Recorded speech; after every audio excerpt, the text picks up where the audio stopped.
Dr. Collier, good morning. Good morning, Rickey, Smiley, and how are you? Man, I'm blessed, man. I had to take that Mucinex DM and rest these vocals yesterday, boy. I had to be committed to it. Overworked. The hardest working man in show business. Man, All right, so let's get to the coronavirus update today.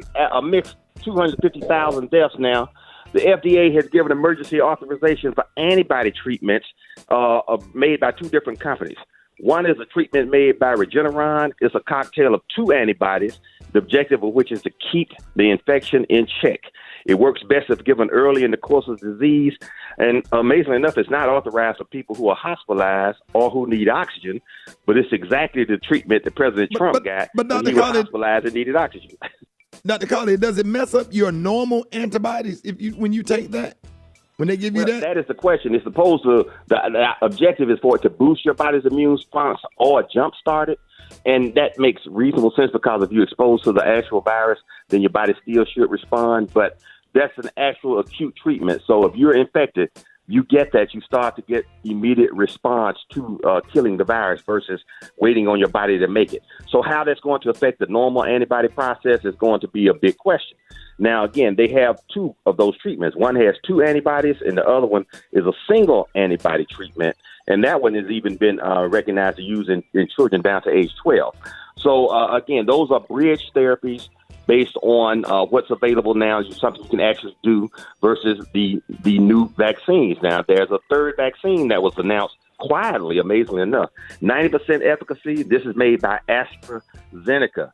And it's a 2-dose shot as well. You get half dose, the initial shot, and then, quote, a full dose 1 month later. This will be cheaper than the Pfizer and the Moderna vaccines. Why do you think that is, Rickey? Why? Because you don't have to store it at sub-zero temperatures. Oh. It can be kept in an ordinary refrigerator. It can be transported in an ordinary ice box. And so it can be easily stored in pharmacies and doctors' offices. So much easier. No new infrastructure will be required to get that out to the people. They can just start shipping it like they do normal drugs. So that's a really major breakthrough, and I'm surprised we haven't heard more about it. All right, Dr. Collier, real quick, wouldn't you think the first person going to get vaccinated?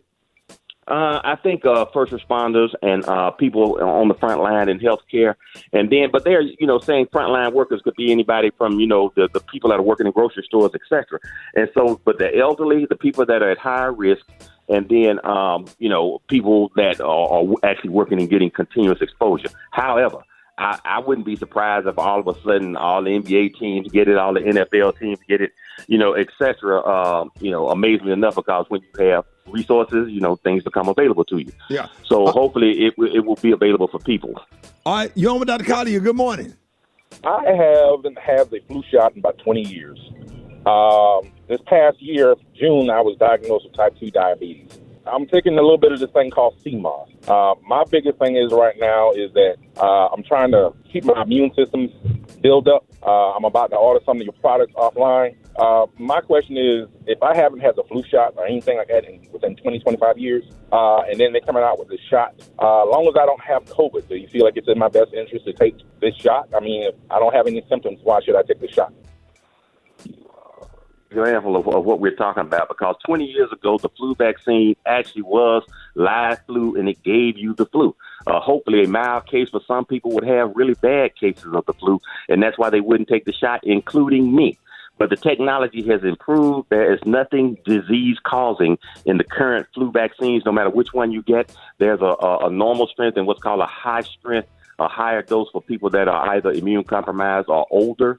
And it's perfectly safe to take, and I highly recommend that you do immediately, as quickly as possible. Before, we're already in flu season, and people are suffering. There have been documented cases of people with the flu and the corona at the same time, which is really a challenge to not just the healthcare system, but to your body's ability to fight disease. So I'm recommending now loudly on the Rickey Smiley Morning Show, everybody get your flu shots. All right, you're on with Dr. Collier. Good morning.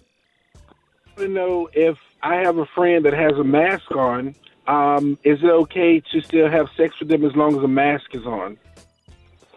Okay, regardless of what activity you're involved in, if you're less than 6 feet close, both of you wearing a mask is the ideal situation. With one person wearing a mask and the other person not wearing a mask, the chance of transmission is still higher. It's greater than 70% prevention, though, if both individuals are wearing masks. But you got to be like Pretty Woman, no kissing on the mouth.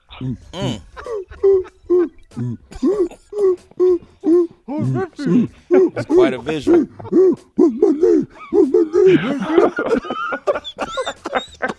Breathe. Dr. Conley, real quick, go ahead and do your disclaimer.